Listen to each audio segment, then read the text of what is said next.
प्रिय भक्तों, आज यानी गुरुवार का दिन भगवान विष्णु जी का दिन माना गया है। आज के दिन विष्णु जी की पूजा, आराधना व भगवान विष्णु जी के मंत्रों का जाप और श्रवण करना चाहिए। इससे धन, धान्य, सुख, समृद्धि, आयु, विद्या, यश और बल में वृद्धि होती है। मनचाहा वर प्राप्त होता है। शादी में आ रही रुकावटें दूर होती हैं। कर्ज से मुक्ति मिलती है। रोग से मुक्ति मिलती है। भक्त का जीवन सुखमय रहता है। प्रिय भक्तों, आज हम आपको जगत पालनहार लक्ष्मी नारायण जी का जो मंत्र सुनाने वाले हैं, वह मंत्र आपके दुख दूर करके आपकी सभी मनोकामनाओं को पूर्ण करने वाला है। क्योंकि भगवान तो सिर्फ भाव के भूखे हैं। उन्हें दुर्योधन के मिष्ठान पसंद नहीं आए और उन्हें पसंद आए विदुर के घर के केले के छिलके। ऐसे भगवान श्री हरि को प्रसन्न करना बहुत सरल है। बस आपके मन भाव में होना चाहिए, बाकी उन्हें आपका कुछ नहीं चाहिए।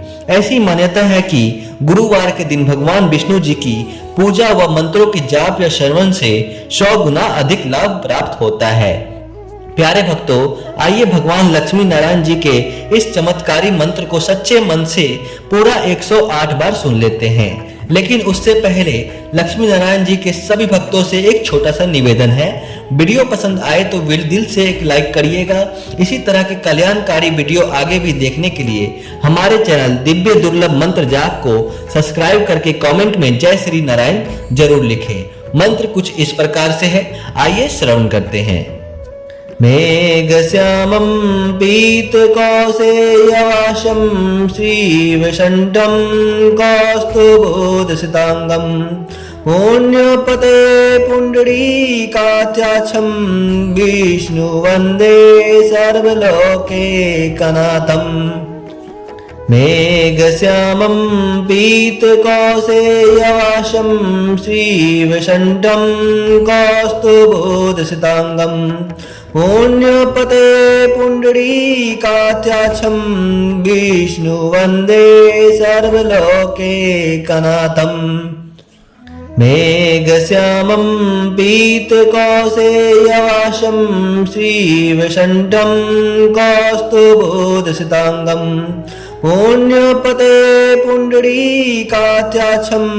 विष्णु वन्दे सर्वलोकैकनाथम्। मेघश्यामं पीतकौसेयवासं श्रीवसन्तं कौस्तुभोदसितांगं पुण्यपते पुण्डरीकाक्षं विष्णु वन्दे सर्वलोकैकनाथम्। मेघश्यामं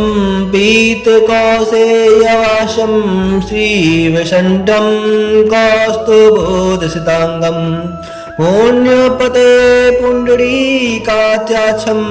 विष्णु वन्दे सर्वलोकैकनाथम्।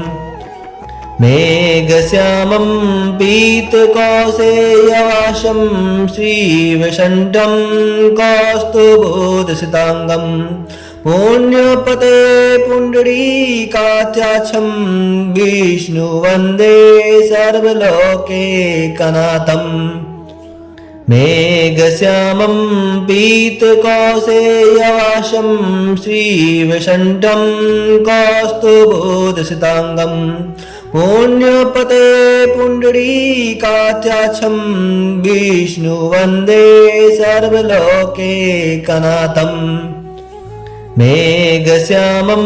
पीतकौसेयवासं श्रीवसन्तं कौस्तुभोदसितांगं पुण्यपते पुण्डरीकाक्षं विष्णु वन्दे सर्वलोकैकनाथम्। मेघश्यामं पीतकौसेयवासं श्रीवसन्तं कौस्तुभोदसितांगं पुण्यपते पुण्डरीकाक्षं विष्णु वन्दे सर्वलोकैकनाथम्। मेघश्यामं पीतकौसेयवासं श्रीवसन्तं कौस्तुभोदसितांगं पुण्यपते पुण्डरीकाक्षं विष्णु वन्दे सर्वलोकैकनाथम्। मेघश्यामं पीतकौसेयवासं श्रीवसन्तं कौस्तुभोदसिताङ्गं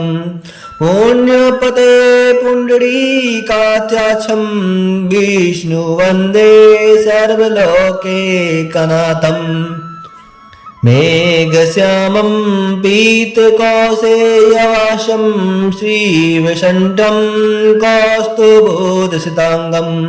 पुण्यपते पुण्डरीकाक्षं विष्णुवन्दे सर्वलोकैकनाथम् मेघश्यामं पीतकौसेयवासं श्रीवसन्तं कौस्तुभोदसिताङ्गं पुण्यपते पुण्डरीकाक्षं विष्णुवन्दे सर्वलोकैकनाथम् मेघश्यामं पीतकौसेयवासं श्रीवसन्तं कौस्तुभोदसिताङ्गं पुण्यपते पुण्डरीकाक्षं विष्णुवन्दे सर्वलोकैकनाथम् मेघश्यामं पीतकौसेयवासं श्रीवसन्तं कौस्तुभोदसिताङ्गं पुण्यपते पुण्डरीकाक्षं विष्णुवन्दे सर्वलोकैकनाथम् मेघश्यामं पीतकौसेयवासं श्रीवसन्तं कौस्तुभोदसिताङ्गं पुण्यपते पुण्डरीकाक्षं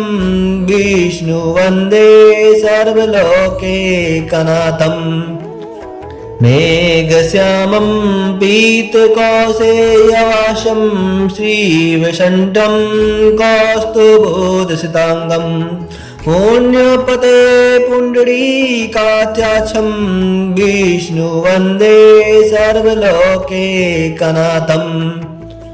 मेघश्यामं पीतकौसेयवासं श्रीवसन्तं कौस्तुभोदसिताङ्गं पुण्यपते पुण्डरीकाक्षं विष्णुवन्दे सर्वलोकैकनाथम् मेघश्यामं पीतकौसेयवासं श्रीवसन्तं कौस्तुभोदसिताङ्गं पुण्यपते पुण्डरीकाक्षं विष्णुवन्दे सर्वलोकैकनाथम् मेघश्यामं पीतकौसेयवासं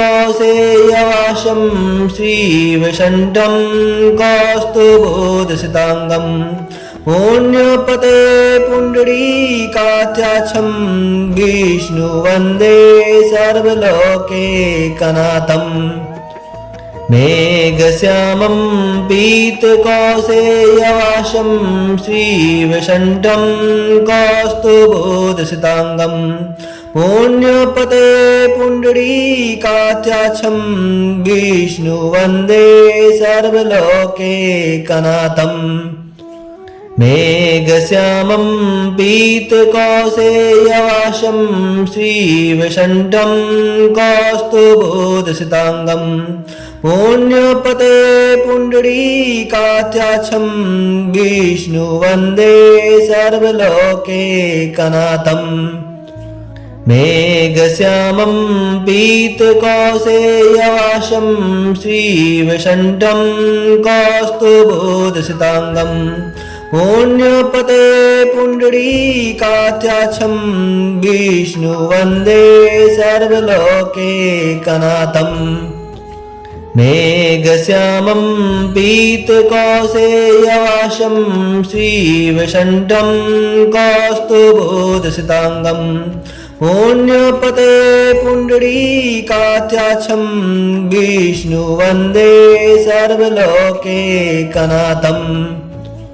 मेघश्यामं पीतकौसेयवासं श्रीवसन्तं कौस्तुभोदसिताङ्गं पुण्यपते पुण्डरीकाक्षं विष्णुवन्दे सर्वलोकैकनाथम् मेघश्यामं पीतकौसेयवासं श्रीवैकुण्ठं कौस्तुभोदसिताङ्गं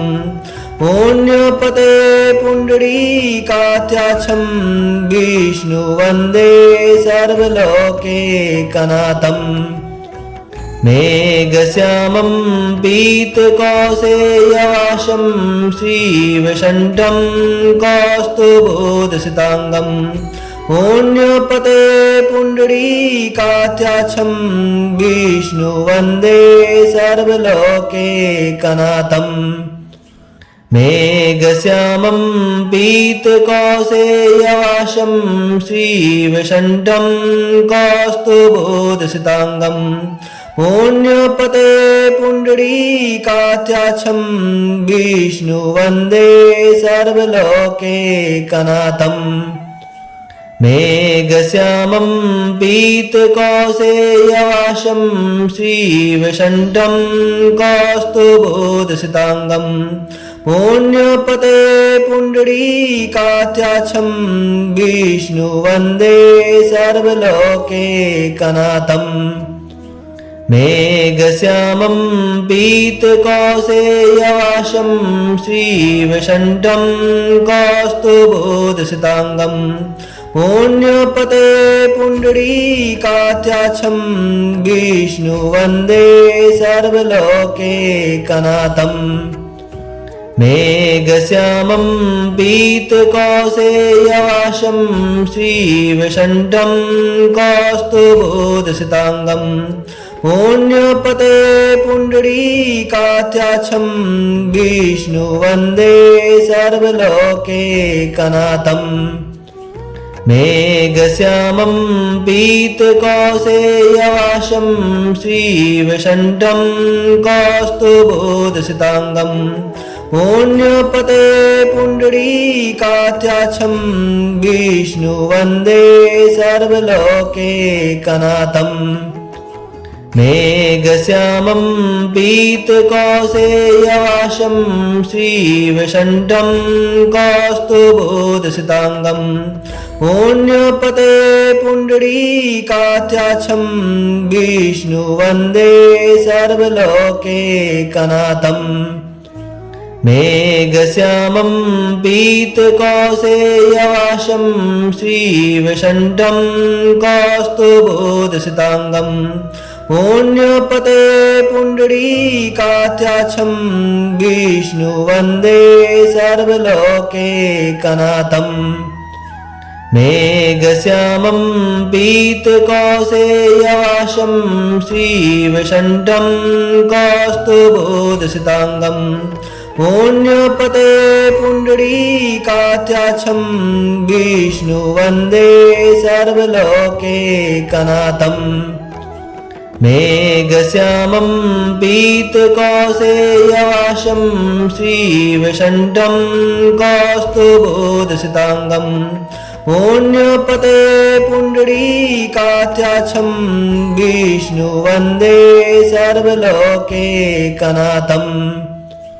मेघश्यामं पीतकौसेयवासं श्रीवैकुण्ठं कौस्तुभोदसिताङ्गं पुण्यपते पुण्डरीकाक्षं विष्णुवन्दे सर्वलोकैकनाथम् मेघश्यामं पीतकौसेयवासं श्रीवैकुण्ठं कौस्तुभोदसिताङ्गं पुण्यपते पुण्डरीकाक्षं विष्णुवन्दे सर्वलोकैकनाथम् मेघश्यामं पीतकौसेयवासं श्रीवैकुण्ठं कौस्तुभोदसिताङ्गं पुण्यपते पुण्डरीकाक्षं विष्णुवन्दे सर्वलोकैकनाथम् मेघश्यामं पीतकौसेयवासं श्रीवैकुण्ठं कौस्तुभोदसिताङ्गं पुण्यपते पुण्डरीकाक्षं विष्णुवन्दे सर्वलोकैकनाथम् मेघश्यामं पीतकौसेयवासं श्रीवैकुण्ठं कौस्तुभोदसिताङ्गं पुण्यपते पुण्डरीकाक्षं विष्णु वन्दे सर्वलोकैकनाथम् मेघश्यामं पीतकौसेयवासं श्रीवैकुण्ठं कौस्तुभोदसिताङ्गं पुण्यपते पुण्डरीकाक्षं विष्णु वन्दे सर्वलोकैकनाथम् मेघश्यामं पीतकौसेयवासं श्रीवैकुण्ठं कौस्तुभोदसिताङ्गं पुण्यपते पुण्डरीकाक्षं विष्णु वन्दे सर्वलोकैकनाथम् मेघश्यामं पीतकौसेयवासं श्रीवैकुण्ठं कौस्तुभोदसिताङ्गं पुण्यपते पुण्डरीकाक्षं विष्णु वन्दे सर्वलोकैकनाथम् मेघश्यामं पीतकौसेयवासं श्रीवैकुण्ठं कौस्तुभोदसिताङ्गं पुण्यपते पुण्डरीकाक्षं विष्णु वन्दे सर्वलोकैकनाथम् मेघश्यामं पीतकौसेयवासं श्रीवैकुण्ठं कौस्तुभोदसिताङ्गं पुण्यपते पुण्डरीकाक्षं विष्णु वन्दे सर्वलोकैकनाथम् मेघश्यामं पीतकौसेयवासं श्रीवैकुण्ठं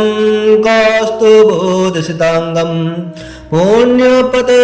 पुण्डरीकाक्षं विष्णु वन्दे सर्वलोकैकनाथम् मेघश्यामं पीतकौसेयवासं श्रीवैकुण्ठं कौस्तुभोदसिताङ्गं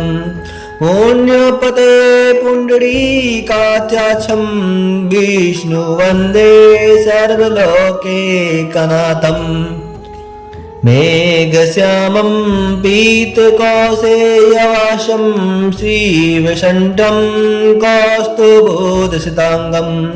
पुण्यपते पुण्डरीकाक्षं विष्णु वन्दे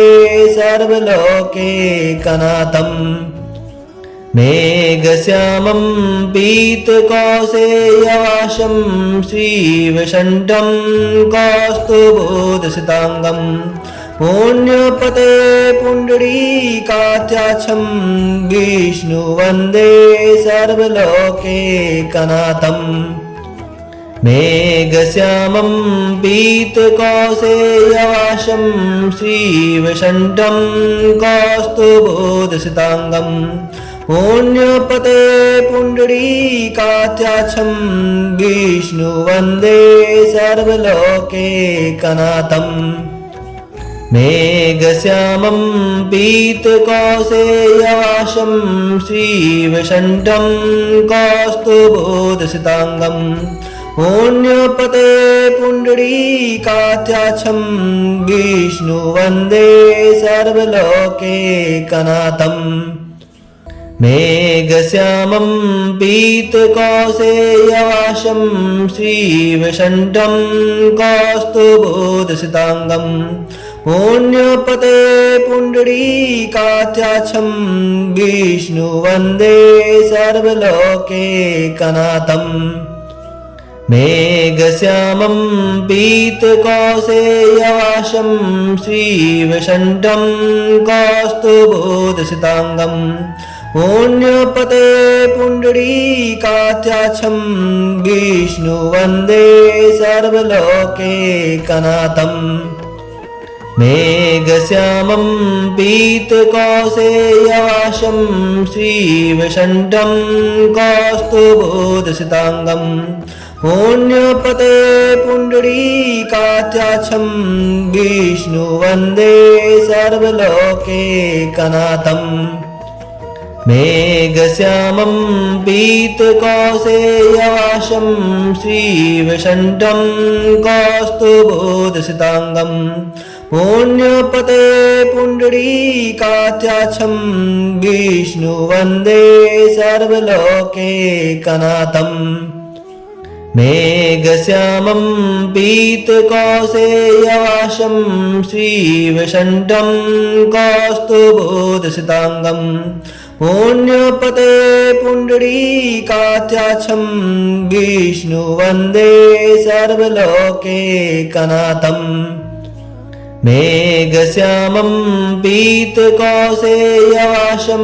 श्रीवैकुण्ठं कौस्तुभोदसिताङ्गं पुण्यपते पुण्डरीकाक्षं विष्णुवन्दे सर्वलोकैकनाथम् मेघश्यामं पीतकौसेयवासं श्रीवैकुण्ठं कौस्तुभोदसिताङ्गं पुण्यपते पुण्डरीकाक्षं विष्णुवन्दे सर्वलोकैकनाथम् मेघश्यामं पीतकौसेयवासं श्रीवैकुण्ठं कौस्तुभोदसिताङ्गं पुण्यपते पुण्डरीकाक्षं विष्णुवन्दे सर्वलोकैकनाथम् मेघश्यामं पीतकौसेयवासं श्रीवैकुण्ठं कौस्तुभोदसिताङ्गं पुण्यपते पुण्डरीकाक्षं विष्णुवन्दे सर्वलोकैकनाथम् मेघश्यामं पीतकौसेयवासं श्रीवैकुण्ठं कौस्तुभोदसिताङ्गं पुण्यपते पुण्डरीकाक्षं विष्णुवन्दे सर्वलोकैकनाथम् मेघश्यामं पीतकौसेयवासं श्रीवैकुण्ठं कौस्तुभोदसिताङ्गं पुण्यपते पुण्डरीकाक्षं विष्णुवन्दे सर्वलोकैकनाथम् मेघश्यामं पीतकौसेयवासं श्रीवैकुण्ठं कौस्तुभोदसिताङ्गं पुण्यपते पुण्डरीकाक्षं विष्णुवन्दे सर्वलोकैकनाथम् मेघश्यामं पीतकौसेयवासं श्रीवैकुण्ठं कौस्तुभोदसिताङ्गं पुण्यपते पुण्डरीकाक्षं विष्णुवन्दे सर्वलोकैकनाथम् मेघश्यामं पीतकौसेयवासं श्रीवैकुण्ठं कौस्तुभोदसिताङ्गं पुण्यपते पुण्डरीकाक्षं विष्णुवन्दे सर्वलोकैकनाथम् मेघश्यामं पीतकौसेयवासं श्रीवैकुण्ठं कौस्तुभोदसिताङ्गं पुण्यपते पुण्डरीकाक्षं विष्णुवन्दे सर्वलोकैकनाथम् मेघश्यामं पीतकौसेयवासं श्रीवैकुण्ठं कौस्तुभोदसिताङ्गं पुण्यपते पुण्डरीकाक्षं विष्णुवन्दे सर्वलोकैकनाथम् मेघश्यामं पीतकौसेयवासं श्रीवैकुण्ठं कौस्तुभोदसिताङ्गं पुण्यपते पुण्डरीकाक्षं विष्णुवन्दे सर्वलोकैकनाथम् मेघश्यामं पीतकौसेयवासं श्रीवैकुण्ठं कौस्तुभोदसिताङ्गं पुण्यपते पुण्डरीकाक्षं विष्णुवन्दे सर्वलोकैकनाथम् मेघश्यामं पीतकौसेयवासं श्रीवैकुण्ठं कौस्तुभोदसिताङ्गं पुण्यपते पुण्डरीकाक्षं विष्णु वन्दे सर्वलोकैकनाथम् मेघश्यामं पीतकौसेयवासं श्रीवैकुण्ठं कौस्तुभोदसिताङ्गं पुण्यपते पुण्डरीकाक्षं विष्णु वन्दे सर्वलोकैकनाथम् मेघश्यामं पीतकौसेयवासं श्रीवैकुण्ठं कौस्तुभोदसिताङ्गं पुण्यपते पुण्डरीकाक्षं विष्णु वन्दे सर्वलोकैकनाथम् मेघश्यामं पीतकौसेयवासं श्रीवैकुण्ठं कौस्तुभोदसिताङ्गं पुण्यपते पुण्डरीकाक्षं विष्णु वन्दे सर्वलोकैकनाथम् मेघश्यामं पीतकौसेयवासं श्रीवैकुण्ठं कौस्तुभोदसिताङ्गं पुण्यपते पुण्डरीकाक्षं विष्णु वन्दे सर्वलोकैकनाथम् मेघश्यामं पीतकौसेयवासं श्रीवैकुण्ठं कौस्तुभोदसिताङ्गं पुण्यपते पुण्डरीकाक्षं विष्णु वन्दे सर्वलोकैकनाथम् मेघश्यामं पीतकौसेयवासं श्रीवैकुण्ठं कौस्तुभोदसिताङ्गं पुण्यपते पुण्डरीकाक्षं विष्णु वन्दे सर्वलोकैकनाथम् मेघश्यामं पीतकौसेयवासं श्रीवैकुण्ठं कौस्तुभोदसिताङ्गं पुण्यपते पुण्डरीकाक्षं विष्णु वन्दे सर्वलोकैकनाथम् मेघश्यामं पीतकौसेयवासं श्रीवैकुण्ठं कौस्तुभोदसिताङ्गं पुण्यपते पुण्डरीकाक्षं विष्णु वन्दे सर्वलोकैकनाथम् मेघश्यामं पीतकौसेयवासं श्रीवैकुण्ठं कौस्तुभोदसिताङ्गं पुण्यपते पुण्डरीकाक्षं विष्णु वन्दे सर्वलोकैकनाथम् मेघश्यामं पीतकौसेयवासं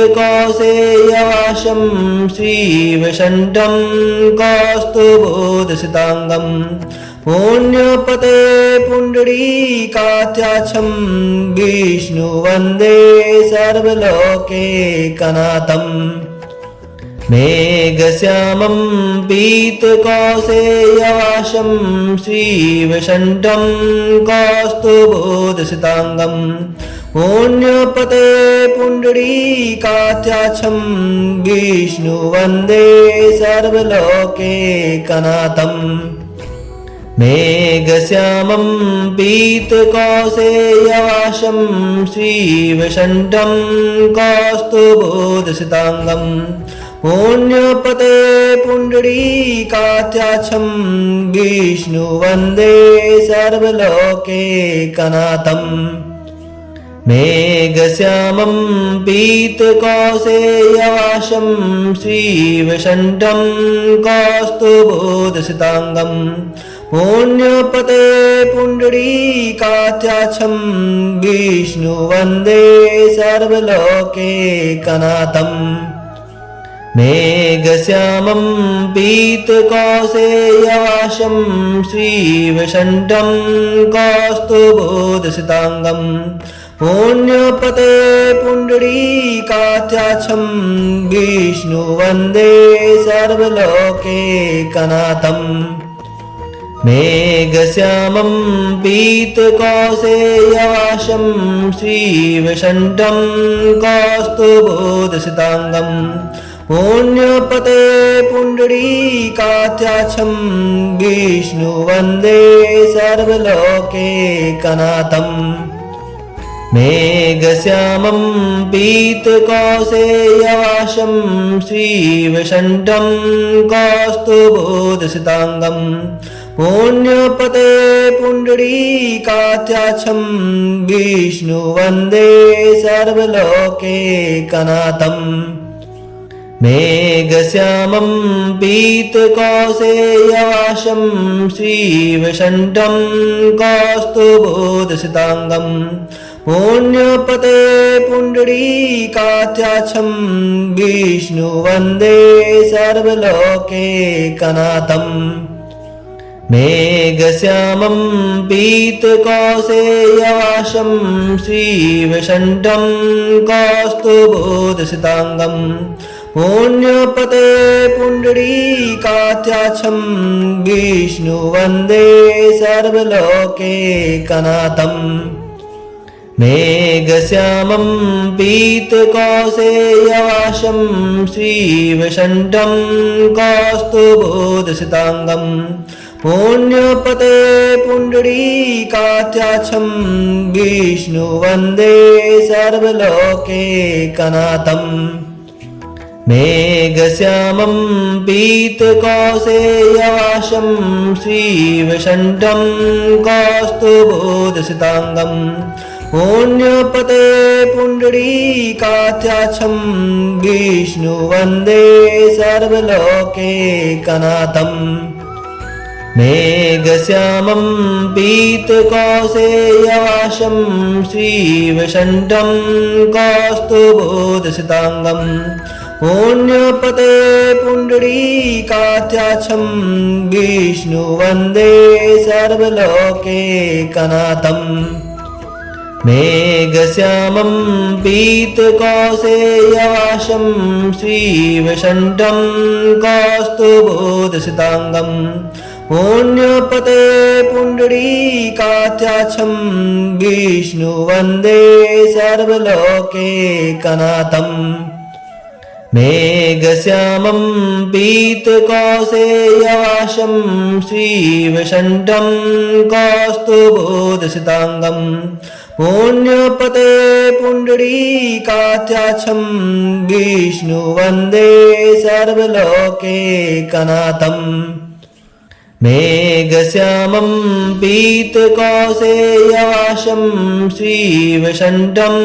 कौस्तुभोदसिताङ्गं पुण्यपते पुण्डरीकाक्षं विष्णुवन्दे सर्वलोकैकनाथम् मेघश्यामं पीतकौसेयवासं श्रीवैकुण्ठं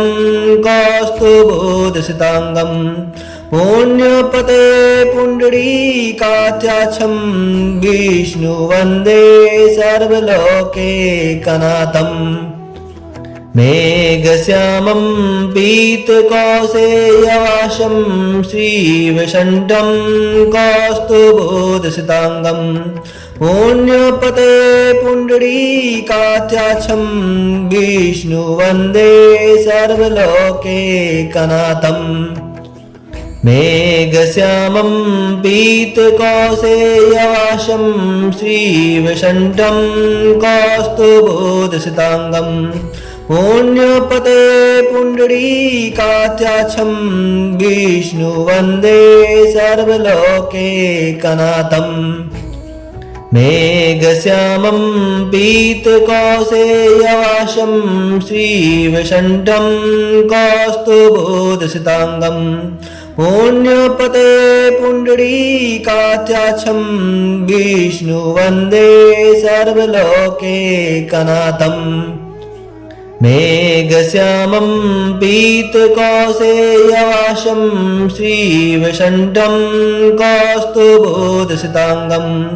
पुण्यपते पुण्डरीकाक्षं विष्णुवन्दे सर्वलोकैकनाथम् मेघश्यामं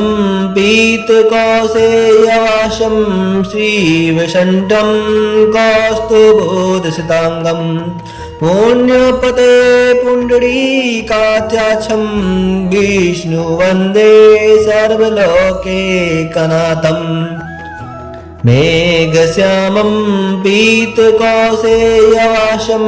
श्रीवैकुण्ठं कौस्तुभोदशताङ्गं पुण्यपते पुण्डरीकाक्षं विष्णु वन्दे सर्वलोकैकनाथम् मेघश्यामं पीतकौसेयवासं श्रीवैकुण्ठं कौस्तुभोदशताङ्गं पुण्यपते पुण्डरीकाक्षं विष्णु वन्दे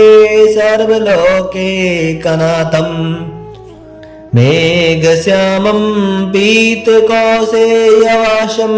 श्रीवैकुण्ठं कौस्तुभोदशताङ्गं पुण्यपते पुण्डरीकाक्षं विष्णु वन्दे सर्वलोकैकनाथम् मेघश्यामं पीतकौसेयवासं श्रीवैकुण्ठं कौस्तुभोदशताङ्गं पुण्यपते पुण्डरीकाक्षं विष्णु वन्दे सर्वलोकैकनाथम् मेघश्यामं पीतकौसेयवासं श्रीवैकुण्ठं कौस्तुभोदशताङ्गं पुण्यपते पुण्डरीकाक्षं विष्णु वन्दे सर्वलोकैकनाथम् मेघश्यामं पीतकौसेयवासं श्रीवैकुण्ठं कौस्तुभोदशताङ्गं पुण्यपते पुण्डरीकाक्षं विष्णु वन्दे सर्वलोकैकनाथम् मेघश्यामं पीतकौसेयवासं श्रीवैकुण्ठं कौस्तुभोदशताङ्गं पुण्यपते पुण्डरीकाक्षं विष्णु वन्दे